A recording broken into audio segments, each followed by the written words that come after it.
Okay, I'm gonna be so for real. I have not like posted in like several months, and it just came onto my mind now. So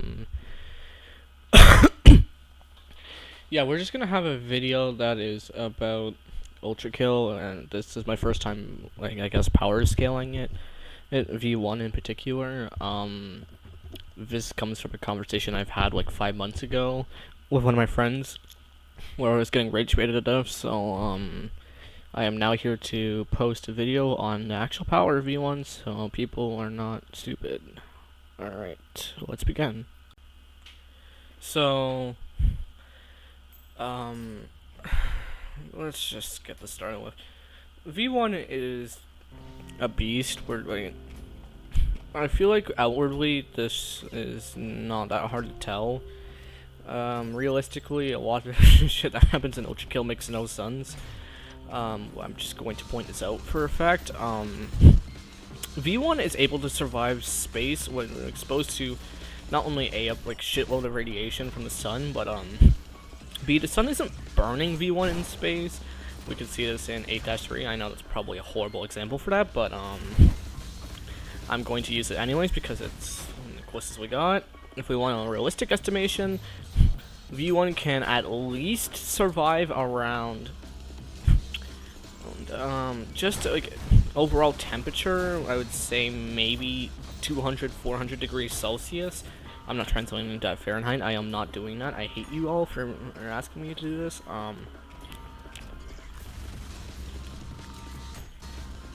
I say this because when in the prelude, which is the kind of the gateway to hell before Limbo, we are kind of in like really far underground. And it is hot as shit out there. We're not gonna deny that. There's literally lava everywhere. And I'd like to assume it would be around 100 to 200 degrees, like bare minimum.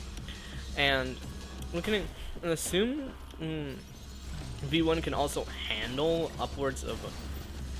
This is just a wild shot in the dark. I'm going to say around 700 to 1,000 degrees Celsius before actual damage starts to happen.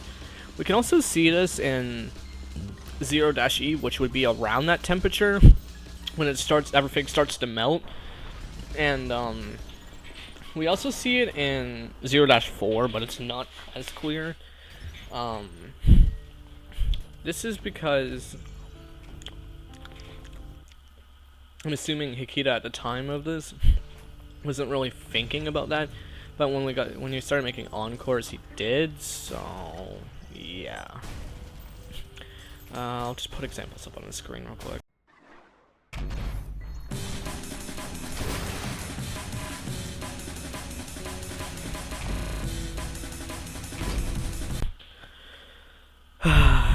God, this is gonna be weird to explain. Okay, so people think V1 can be made of either carbon fiber or steel. I'm just gonna say steel outright. The odds of it being carbon fiber are super low, but I will come back to this if it does make sense later on, because there is the ocean part I'm gonna have to explain. So, just as a rough estimate, I would say it is at least 500 degrees, somewhere between 200 and 500 degrees Celsius under here. Steel's melting point is around 1,500 degrees Celsius, give or take, depending on what kind of steel you have. Lightweight steel is somewhere between 1,470 degrees Celsius and 1,570 degrees Celsius. I was researching this. I'm Fahrenheit, that's around 2,500 degrees.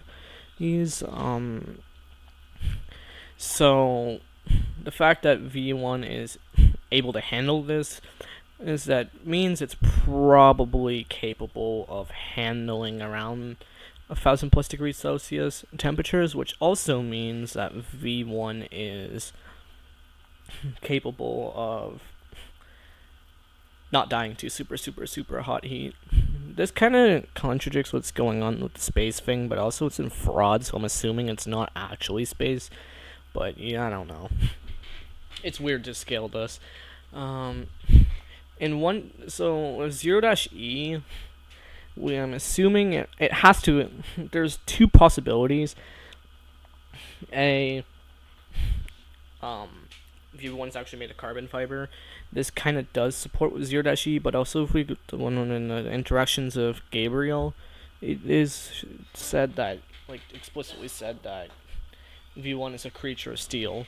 And they don't really look that similar, steel and carbon fiber, at least from what I've seen, so I can't. God, this is so dumb. I can't really judge to say anything. So I'm just gonna say it outright. I think V1 is made of steel, so we'll just use that for now on for the exemplars. And V1 is estimated to be around 9'10". I'll link sources down below too once I actually get this video out and refine everything. I remember hearing this in another scaling video. I'll link that video down below because a lot of what I'm going to be using is stuff coming from here, but from him. But there's also like 10,000 other things that I'm gonna be covering here. So going off the logic that V1 is steel, that would mean that, like, I'm assuming it's lightweight steel. I'm gonna be honest. It's thin-plated lightweight steel.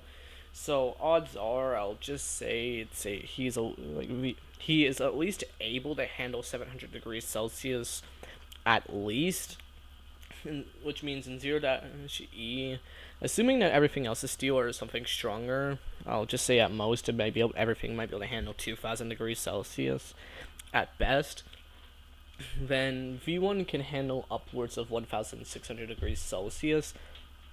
And also V1 is capable of handling flamethrowers, being like literally shot down with flamethrowers. Yes, it does damage him, and so does the heat, even in 0-4, which the other clip will show. But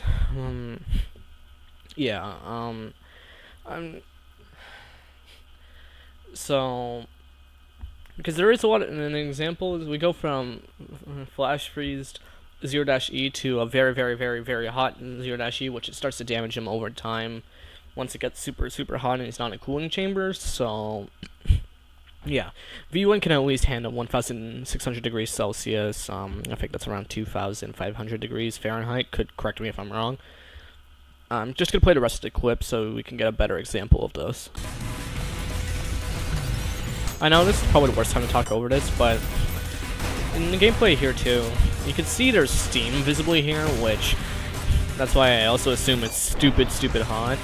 But going through the area, you can see a bunch of steam coming out, and it's very, very, very orange. Then we go into this cooling chamber. I'm going to assume that it's making the heat go down tremendously, and then everything around here is orange, like really, really orange. We see this at the end of the level, and also it damages you on contact, meaning it's probably boiling hot. Any human touching that would just instantly lose a limb or something kind of hot, or suffer severe burns. There's a bunch of steam here too. I'm going to quickly search this, but if I'm not mistaken, it would be like several hundred degrees Celsius to make steel that hot. Okay, so sorry for the admittedly horrible quality of the image, but as we could see, steel, like, this is just for steel and some other metals. Most of the level we see is around, I'd like to say,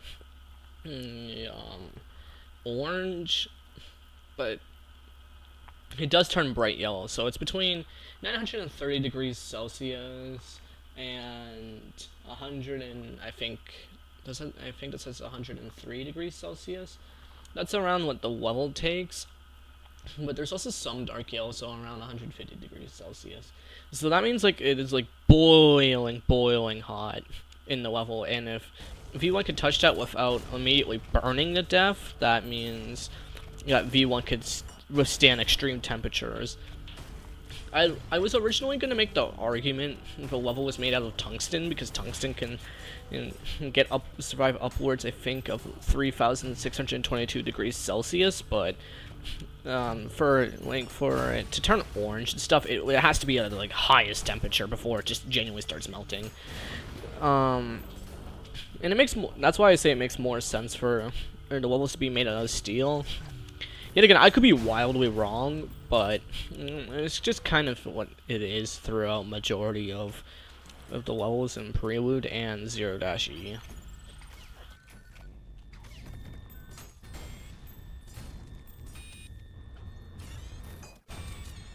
Okay, so I was originally gonna make an argument saying that most of the levels were made of tungsten in the Prelude and 0-E, but this is just objectively wrong because the melting point of tungsten is around 3,000 plus degrees Celsius.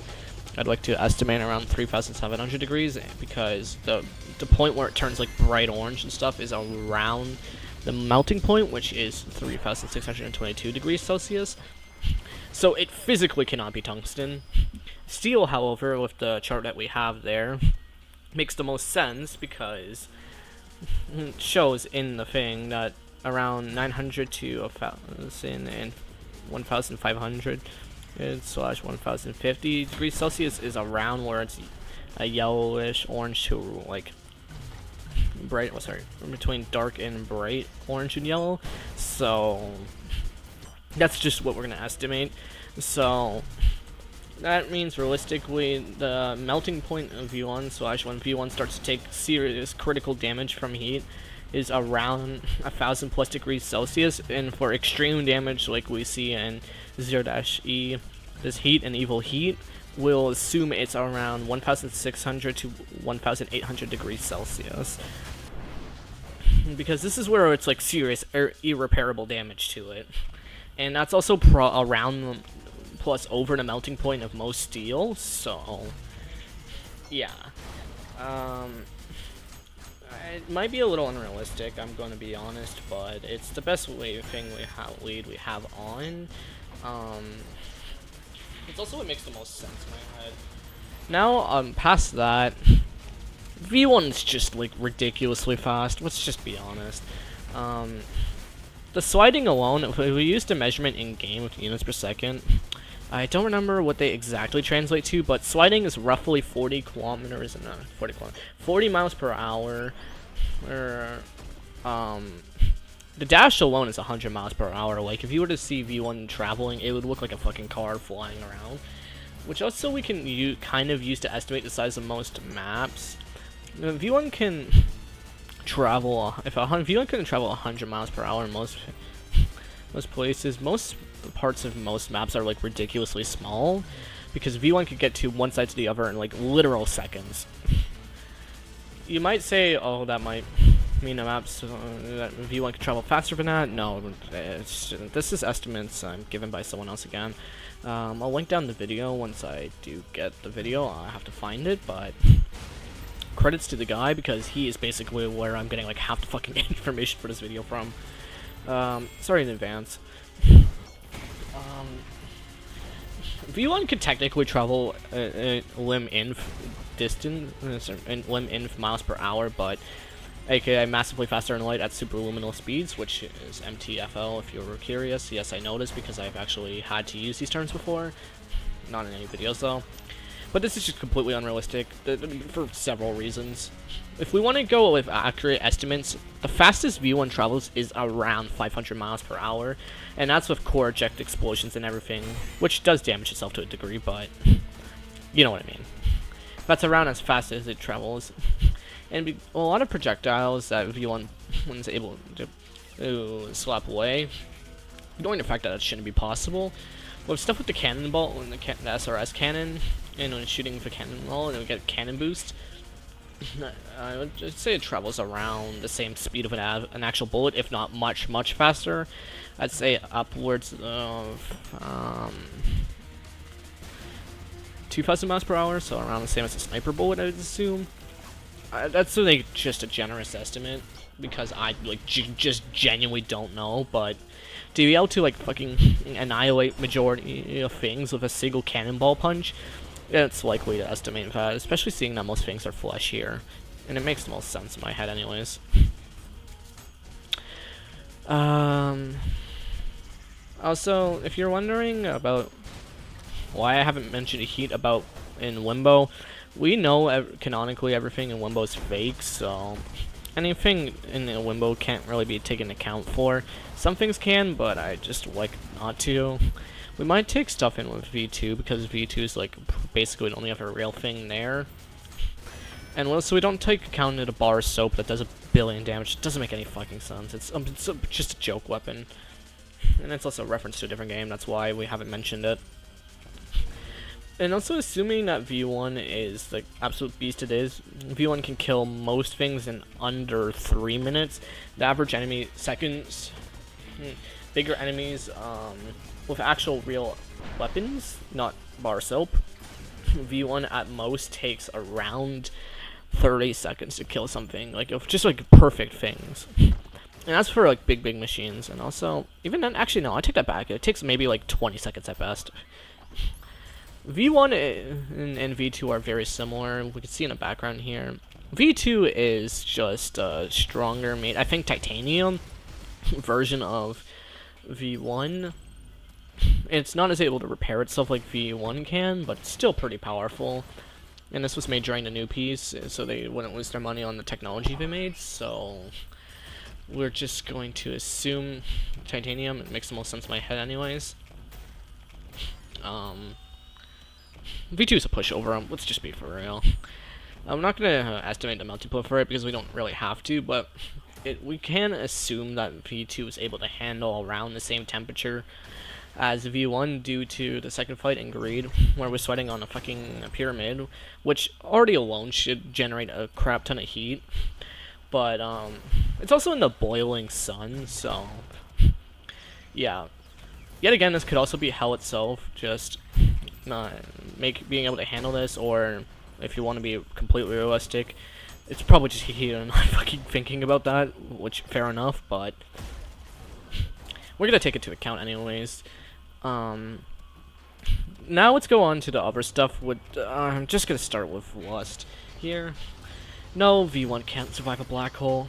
I know Hikina never accounted it for power scaling. Thank God he didn't. We'll see later on. I'll cut to it shortly, but the fight we have against King of the Corpse Minos, he summons a black hole. It's not a fucking black hole.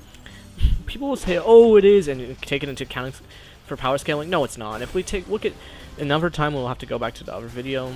Got it. This guy has already estimated the size. I don't remember what it was, but it was super big for a black hole. The size of the black hole, it would tear apart the arena that we're fighting in instantaneously, and it doesn't. Sure, does a lot of damage to V1, yes, but it's more likely to be like a ball of like pure energy that just happens to be called a black hole. It makes the most sense. So, yeah. Also, travels way too fast for a black hole. Well, actually, probably not. It probably travels too slow for a black hole, but you get what I mean. We also can make estimates off of Lust. V1 can survive a hurricane no problem without even being phased. The wind scene in Lust are like super severe. Like it blow a human away kind of in like literal seconds, send them flying through the air like a bird kind of fast. So being so for real, let's just be for real. The average human's not surviving the winds here, so that means V1 is just unfazed by most, if not all, wind. It would need to be so fast. It would like actually start tearing apart or chunks of the earth. And V1 can, if the stuff in Fraud can be taken into account of, V1 can at least survive a bunch of radiation. I'd like to point to the cancerous run-in because it's the fact it's a part of the part of it, the fact it takes part in Limbo, it means it's probably fake. But if we do want to take that into account, V1 can survive a shitload of radiation. That's all out of a mouthful. I'm just going to let you watch more of the gameplay while I contemplate the rest of this, because there's like a lot of other things. I will also take a clip of the other dude's video to take into mind what the fuck I was talking about, because I explained it horribly. But I will leave the credits to the guy's channel below, because he doesn't do a very good job at this. YouTube's so gonna kill me for this. Minos.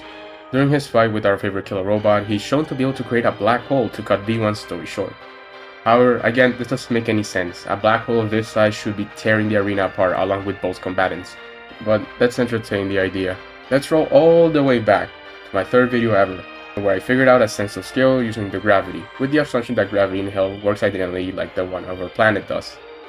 I found that the Flesh Panopticon was about 34 meters tall.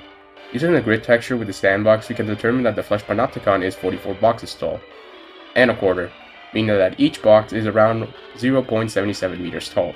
So using this, we can calculate the diameter of the black holes Minos spawns in the arena, which is 7 boxes, or 5.39 meters total. To figure out its mass, we need to first find the radius, which is just half of that. We plug that into the Schwarzschild radius formula, rearrange the total mass, which gives us a mass of 1.81 times 10 to the 27 kilograms, or about 95% the mass of Jupiter. A black hole of this size will have a gravity 1.7 trillion times stronger than Earth's gravity. The point being here that Minos' black hole attack should immediately tear apart the arena as soon as it spawns in. An effective kamikaze button. That's if Hawking radiation is ignored.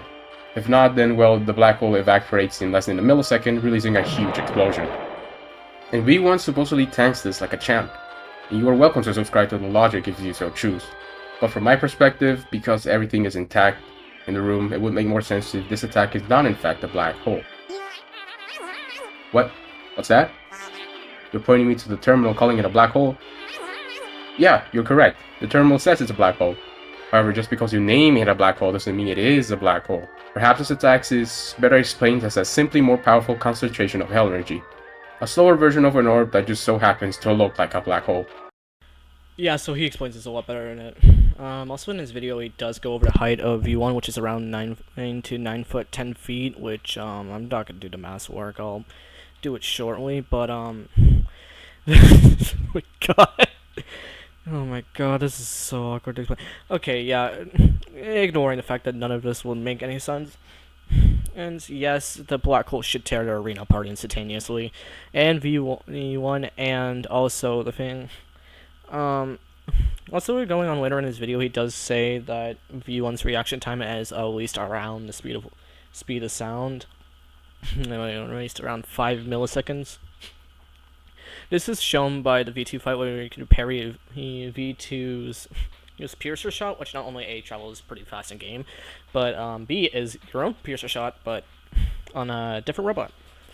Which, and because it's a machine, it kind of makes sense, especially that it's a war machine. It was shown to be able to parry a Piercer shot. Assuming that we're going off of realistic logic, well, as realistic as we can get, V1 can at least do this in around 5 milliseconds, because ignoring the fact that it's not able, should be tearing itself apart at the speed it does, V1 is currently, when it the send the signals to move the arm faster than that should be breaking the sound barrier. Yeah, Hikita did not take power scaling into this. This is just getting, like, extremely hard to explain. But yes,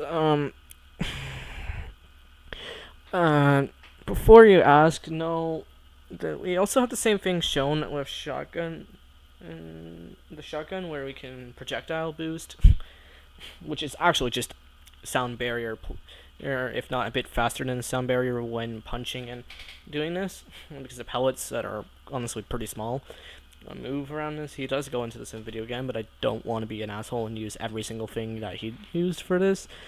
Credits to the guy, by the way. I genuinely I don't think I'd be able to make this video without his things and a lot of Google searching and making me want to hang myself, but yeah, this is running on so long. It's been 24 minutes. This could be an hour long, isn't it? Okay. Ignoring the existential crisis that I just had, yeah, a lot of this doesn't make any sense, but we're going to go on to more of this. We're going to go into gluttony now, which, yeah, this is where stuff falls apart, and we still have 2 more acts to go on. We haven't got to treachery, which isn't in the game, but we're just using custom ultrakill level. No, not custom. Normal ultrakill level is not custom, so this is going to be awkward. Sorry for the middleweight horrible gameplay in the background. This is primarily what I mean. What we've seen in the footage, just matter doesn't work like this. This is just actual ultrakill shenanigans. Um, well, we'll go off the estimates anyways. Coming into this room that we find a bunch of acid and stuff. Acid doesn't instantly kill you, and this is also seen throughout the level. It does constant damage, yes, but it's not really able. It's able to kill V1, but it takes a decent amount of time. It's the same like the golden found in Greed. I'll go on to that shortly. The measurements are kind of wacky and all because there's a lot to take into account for this. You're also seeing that V1 is able to ride a rocket. That means V1 is at least able to perceive a rocket in its travel, whether to shoot it or actually use it. I say this because even with the actual rocket launchers seen by the gunner tanks, which I will go into when we get into Act 3, I'm just going to say this. Why can you not parry a rocket? If you can parry bullets, why can you not parry a rocket? This makes no sense. You'll see why I mention this, but V1 is still able to well react to them while they move pretty fast, and they're at least moving several miles per hour. A lot of these weapons are kind of just industrial war weapons, which God, these are just normal weapons. When ultrakill, I don't. What can I say about this? Okay, what do I say now? All right. Mentioning this, one gluttony I feel like should be consuming V1 doesn't. Saliva and stuff drops on it, and there's blood, acid. Doesn't really do much. So, yeah. Well, at least assume to be blood. It probably isn't because V1 doesn't heal for it in any way, shape, or form. So it's kind of just red liquid. We don't know what it is. It could be literally anything. Yeah. Ignoring all of this, we move on to the Gabriel fight in 3-2, and I'm just going to play this in full.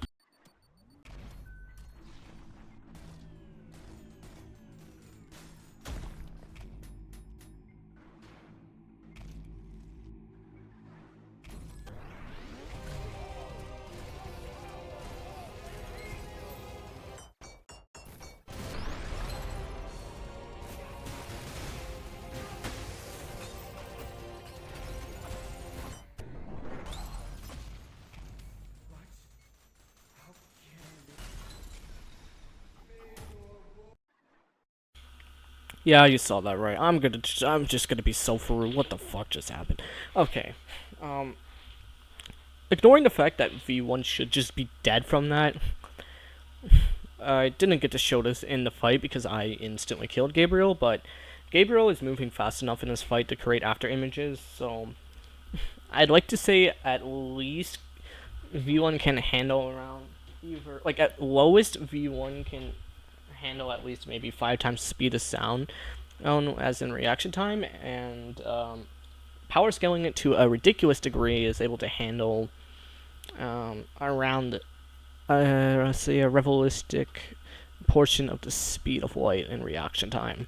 Not that it can actually really fight in that kind of speed, but he's able to at least react and somewhat handle it. But most of the attacks that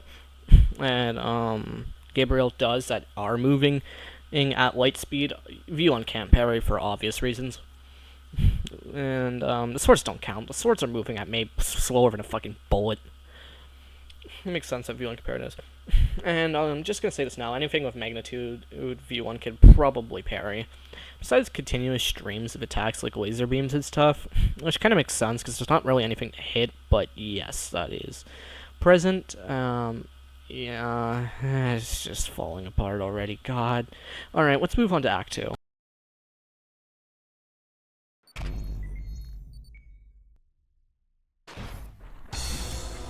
So welcome to Act 2. let's just get this over with. We are in the middle of a scorching hot desert, so it makes sense in V1 is nothing affects it, but I just thought I'd bring that up. There's nothing really of interest here, but I will skip over to 4-2 because 4-2 actually has something important. But for the sake of the people who are wondering, yes, I did P rank as well. Okay, this is completely unrelated, but Jesus Christ, dude. I swear, this identity guy has been able to, like, P rank every level at such extreme time. Yo, look at this! Look at this! 1 minute and 58 seconds. I've only gotten 2 minutes 30 seconds standard. I know this is probably just a skill issue, but I swear to God, I've seen. There is maybe like 4 or 5 hard levels I've gotten a better P rank time on. This guy is, like, stupid fast at P ranking every level. I don't get it. What does, like. This guy, I swear to God, this guy is the IRL embodiment of V1. I don't get it. I just don't get it. Okay, back to the video. That was just a side tangent, but I really needed to say that. I don't get it. Okay, back from my crash out. Oh, sorry. Yeah, doesn't matter. Okay, back from my crash out. This is 4-2. I'm just gonna say this now. This gold is boiling hot. I know there's not steam coming from it, but it is like at least. I'd like to say it's at least maybe 500 plus degrees Celsius. I know that sounds really ridiculous, and I don't blame you for saying that, but like, that's what makes the most sense to me, because the same thing was seen around in the prelude. I know gold isn't the same type of thing as most metals, but if we want to be realistic, it makes the most sense. Also, yes, it is confirmed to be gold in game. It's not a different metal, just heated, super heated up. This is what I mean by V1. It just starts to fall apart. Ignoring that, the rest of this level is still stupid hot, but V1 doesn't suffer any damage from it.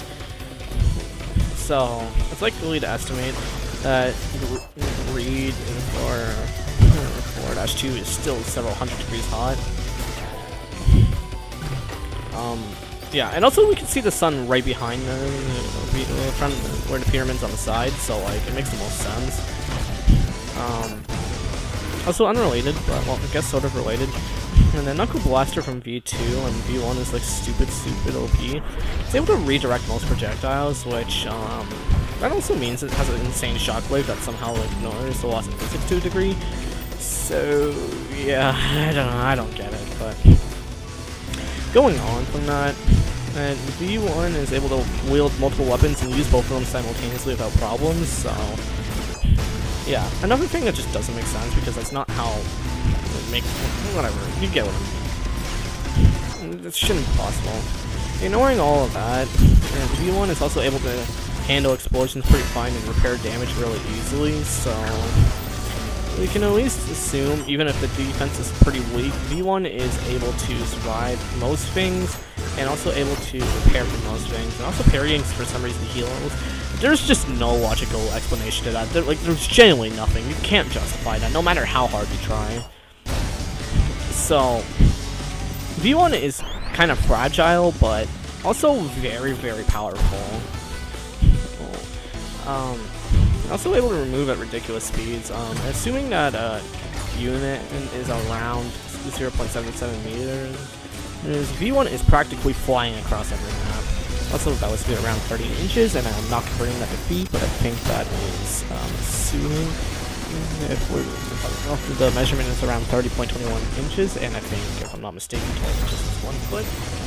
That would be around, I'd like to say 20-30 feet. Probably very wrong, and I'm actually no. I think it's around 15 feet per unit. I know this is like horrible explanations, but that's as close as we're getting. And honestly, I'm starting to lose my mind. I have to be somewhere after this, and this is going on way too long. So yeah. Also, V1 will wield weapon type don't exchange electricity and somehow don't kill it. Also a bonus fact. We skip 4-3 because everyone hates 4-3. Yes, I'm saying that for everyone. You can kill me if you want. Onto the second V2 fight. This is what I was bringing up about the heat thing. And we go through the temple here at a ridiculously fast pace because yes. Also, we can figure out the whiplash from V1 is very, very, very, very thin. Maybe at most like 1/10 of a box is nice. It's stupid fucking small. This time I don't instantly kill V2. I could have with a saw trap, but I didn't, so we can actually talk about this fight. You can see that V2 is able to fight and react pretty well to the damage, and also little it has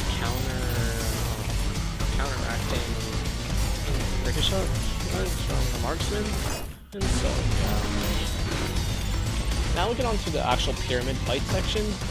This is what I mean. Not only A, are you exposed directly to the heat of the sun, and we can see particles flying everywhere from the sliding, but 2, you are moving at, like, okay, it doesn't necessarily say on here, but I'd like to say you are at least going down that pyramid 100, 300 miles per hour. How the fuck is he not getting damaged?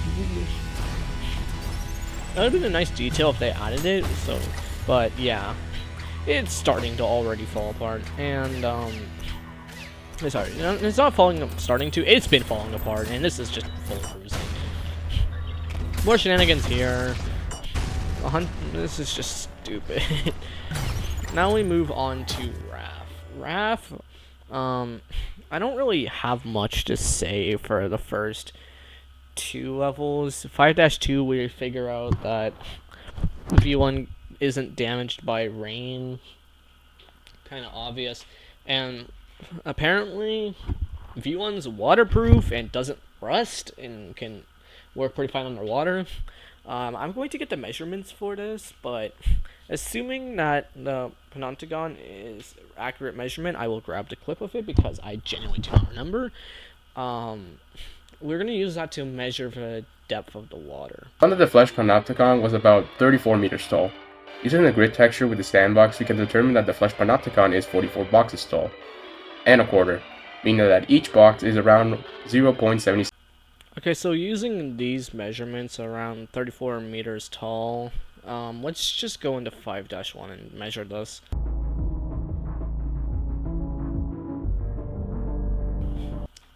Okay, so using this image here, we can just roughly estimate this is around 70% of what we can have one full flesh Panopticon and around maybe an extra 70% of it on top of it, so that comes out to be, I'll just go to using some calculations. So we figured out this is around 52 meters deep in water, and using this formula, which I will bring up on screen in a second, we can estimate that the water is around 52 meters deep, which is equivalent to 6.2 atmospheres. That will put the actual formula because I'm an idiot and I'm not going to go ahead and figure out what the depth of the water again. I'm going insane. Yeah, so using these estimations and stuff, at this depth, we experience as humans experience around 1 atmosphere of pressure just on the surface. This isn't a lethal amount of water. Like, if you were down here as a human, it can cause problems and become lethal, but it's not necessarily dangerous enough for a human to not be able to survive in here as long as they have the right equipment. Divers kind of have to worry about this stuff. I'm not a diver, I don't know, I'm just doing this for the sake of it, but yeah, that is about what we kind of have for this. Now on to 5-4, which I'm more interested in, because 5-3 and 5-2 don't really tell us much. The pressure of the ocean in 5-4. Using the Panopticon, you can spawn 9 in total, which would equal to a depth of 306 meters, give or take. However, because of the shadow that the Leviathan casts over the water, it would mean that the actual depth might be even deeper than that. But for now, we'll just use 306 meters as a benchmark. And we'll assume it's saltwater because it's an ocean. And it's full of salty people. At this depth, the pressure would reach 31 atmospheres. And for context, what you're currently experiencing right now as you're lying in bed watching this is 1 atmosphere.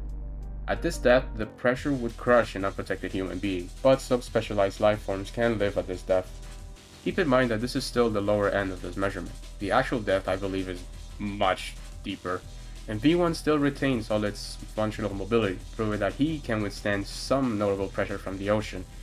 Yeah, so, V1 is able to withstand basically the types of depths you would see in some of the deepest points in the world.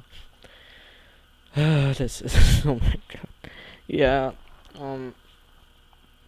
Let's just move on to heresy. Actually, I don't think we really need to. There isn't much different. It's basically the same as gluttony.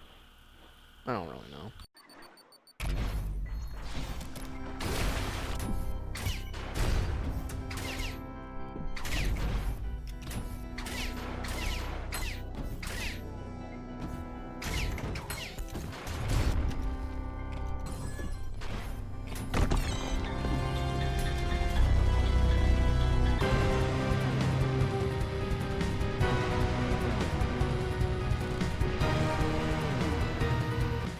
The second and final part of this entire game. Violence. God. Okay, it's been like 2 hours since I've touched this recording, and now I'm going insane. Alright, so, let's just get this over with. This is just hell. Okay, first of all, there's the government that are like 15 feet tall, 20 feet. I'm not even gonna measure it. I think they're like maybe 4 or 5 boxes tall. Might be more than that. I don't know. Probably way more than that.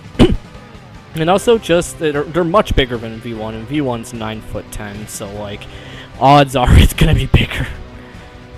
And good amount too, but they're not bigger than Cerberus. At least not to my knowledge. Gutter tanks are basically the same, and this is where I bring up the same argument. Why can you not parry rockets? Akito, why must you torture us like this? You should be able to parry rockets. It makes sense. If you could parry a piercer shot, why can you not parry a literal rocket? We were able to parry a fucking hit from one of the biggest bosses in the entirety of ultrakill. 2 of them, actually.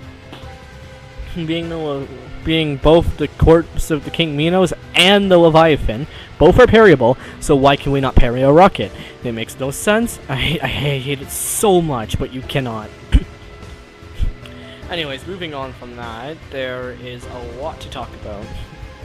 I'll bring up gameplay of 7-4, because 7-4 is where everything just goes to shit.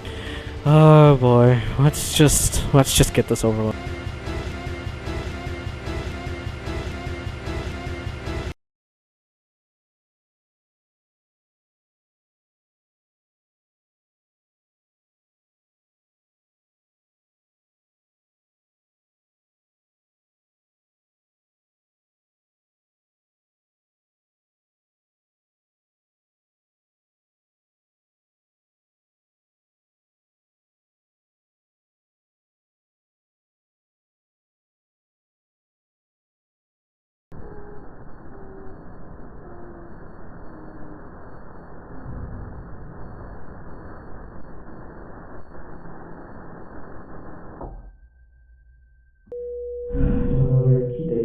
They keep tampering with our signals, so we're probably gonna lose connection soon. Whoever we're listening to this, please, just seal the fucking game. We need to make sure no one, the rest of humanity can't get back down here.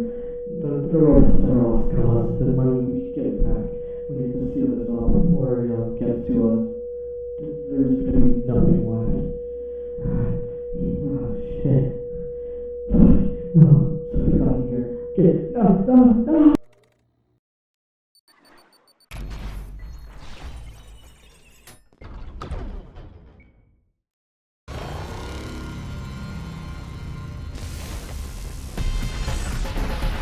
Now, this is the beast we were talking about. The reason why V1 was created, to kill the Earth Movers. Yeah. I don't remember exactly where, but I do remember in the lore, it is talked about. This is why the Earth Movers were created. And because of that, we get a lot of information that we wouldn't have figured out beforehand. I'm gonna be completely for real with you. This is not what we're on about. This is a Gwymoth. The fact that we can climb such a huge being this quickly is kind of absurd, but also in character for V1, so can't complain too much. it's honestly probably, if I had to be honest, no warmer than a human body in there. I mean, to a degree it probably is, but it's not like scalding hot like everything else. And in the first half it is flooding itself. V1's able to easily get through this. If we were to estimate how long it takes to fall off here, it'd be maybe around 20 seconds. It is being confirmed by other sources. The Earth mover is roughly around 891 feet tall through pixel measurements and stuff. So yeah, it is an absolute beast of a Titan. There's no doubt in that. And because of that, we do have to ask why. And to that, my friend, I tell you, I have no idea. But it is a crazy good fight regardless. Ignoring that, there isn't much to talk about on this level, but it does give us an estimate of just kind of the state of the world after the war. I know this is kind of unrelated to the power scaling, but for some reason you take ash when you fall down. That isn't really because I would say that probably just to avoid people going out of bounds, but if we want to take into realistic measurements, everything would be scalding hot. It might not look like it, but because of the fact that they are in an ash war zone of lightning and stuff, and the atmosphere is very polluted, it would be like melting hot here still too. Just not to the same degree as in the other layers. But probably enough for a human being to start burning. Maybe, I don't know. The ash itself is, and also the trees, or what we saw in 7-3. I skipped over 7-3 because there's nothing in particular I wanted to show, but yeah, same for 7-2 and 7-1. Nothing particularly interesting about them other than the fact that V1's able to equip a nuke onto a platform. But that's not really V1's doing. Whatever. It's so stupid. Overall, V1 is pretty good at doing this stuff. Though, for some reason, we do warn anything magenta colored is not able to be iframed. I don't know if there's an actual reason behind that, but because they look similar to the beams we saw from the Mind Flare, I'm just going to assume that's the reason. They're a specialized Mind Flare beam that was able to be engineered into a weapon that it causes a guaranteed hit. Or maybe better yet, something angelic, because we do see the same thing with Providence's, but we're getting ahead of ourselves. Now on to Fraud. The final layer as of current is, I'm recording this as of July 24th, so not July 24th, June 24th, so yeah. Now we'll get to see. I'll just let the rest of this play out because I love this song.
Hey, wait a damn minute, that's not the red side.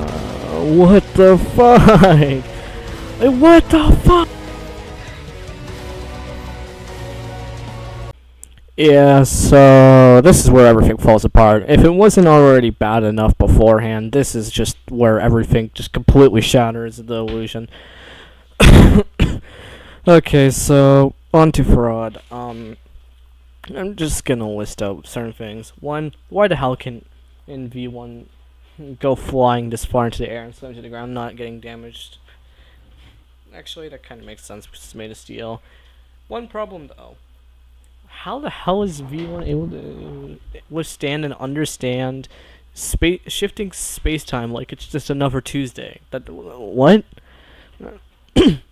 I know technically that the player is doing it and it's up to the player, but like canonically speaking, V1 would actually mostly understand this.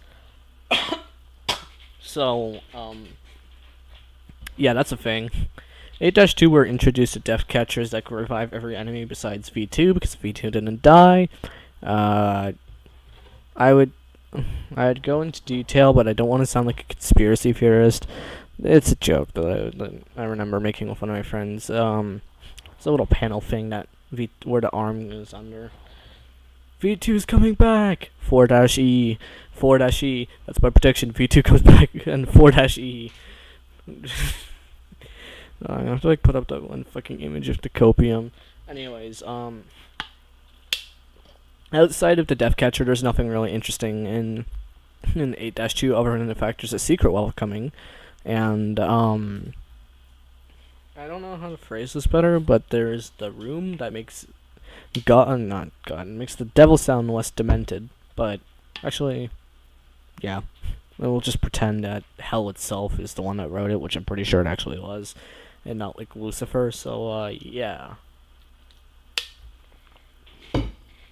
8-3 is where everything falls apart. Like just take a look at this. I'm not even gonna. I'm just. You need to see this yourself.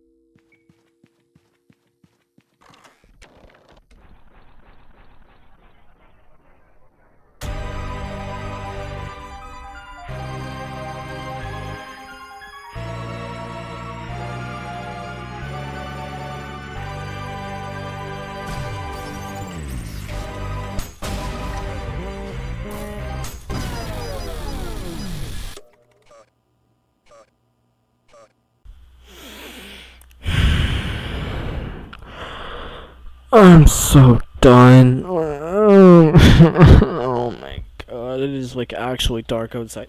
Okay, it's just no, like okay. In this part, we just are in the solar system. I'm not even gonna.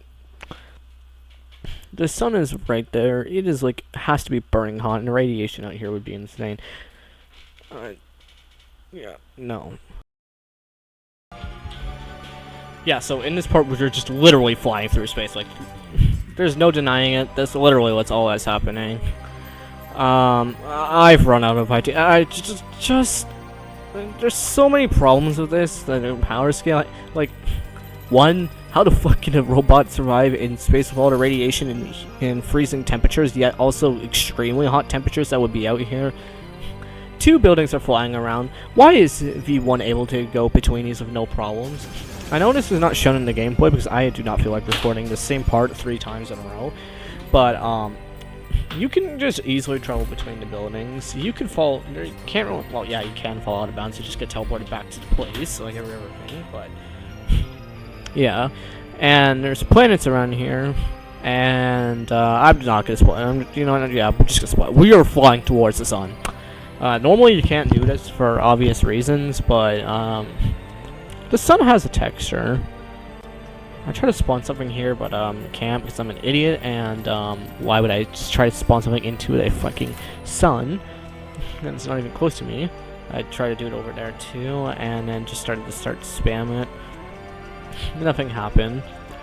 And once we flew into the sun, I'm just gonna let you see this because I myself have no idea why this was here. It just is. You can see the glow around it. There's a PNG inside of there. This is a missed opportunity to put Gabriel or something stupid inside of here, like a brain in 7-4. But yeah, there's literally just the sun. It's just the sun. that's everything notable here. You get to fight Power again, and the trees. Yeah, I glanced over the fact that there is a fight in the same arena and you fight Gabriel, but instead of fighting Gabriel, you fight a Power, which is one of Gabriel's disciples. But yeah, I'm so tired of this. Just this game. I swear to God, this game. Yeah, Hikita did not take power scaling into mind while making this, and it shows. It just nothing makes sense. I'm so done with this. Yeah, it ends here. Okay. Just final notes. V1 makes no sense. It makes no sense. Blah, blah, blah, blah, blah, blah. If you want to realistically scale V1, I guess you could say that V1 is capable of surviving space, surviving over 31 atmospheres of pressure. V1 is capable of surviving several thousand degrees Celsius, while also dying to a filth in fort. But what did my brain? Oh my God! Just V1's very fragile, but also like really strong. Maybe like every single enemy in ultrakill is just power scaled to the power of 1,000. Like maybe these are secret wave ultramites, because like, I can't. There's no other explanation. Power scaling. Hikita, why must you torture me like this? No, power scaling is just not to be kept in mind. None of this makes sense. Insert some random image of me doing something, random clip of something, and then I do the video here because I'm done. This has gone on too long. I spent my entire day doing this, and I'm going insane. It's just no. Thank you for watching. Why the fuck is what? Okay, I have no idea. I just tapped back into Roblox because I was playing Souls RNG to keep myself sane in the middle of doing this. Why the fuck was I at 5,000 ping? I wasn't recording or anything when this happened. I just decided to start recording and I checked this and it just happened. So, yeah. Alright. Wow, this is like my first video in months and I'm already going decrepit. I could see, like, I could just, like, visibly view that I'm gonna get a copyright strike from this. YouTube, I apologize. I'm sorry. So, most of this was from Burning Guy's video. Well, I tried to power scale V1 and crashed out. This was also the other inspiration for this video. Thanks to this guy for making it. Like, it's genuinely a really good video, and you should check it out. I'm gonna be honest. I thought he was just tweaking for no reason, but now I see after doing this for an entire day, I see why he got mad. God, I can't imagine doing this for 2 days straight. Yeah. Yeah. There's just nothing else left to say. I might post again in a couple of months. If you're wondering, I might return to Roblox content. It's very unlikely. Roblox has just gone downhill, so I just prefer to do other content now. Though it doesn't mean I won't make it ever, but yeah. Goodbye, people. Goodbye. Check the description for this video.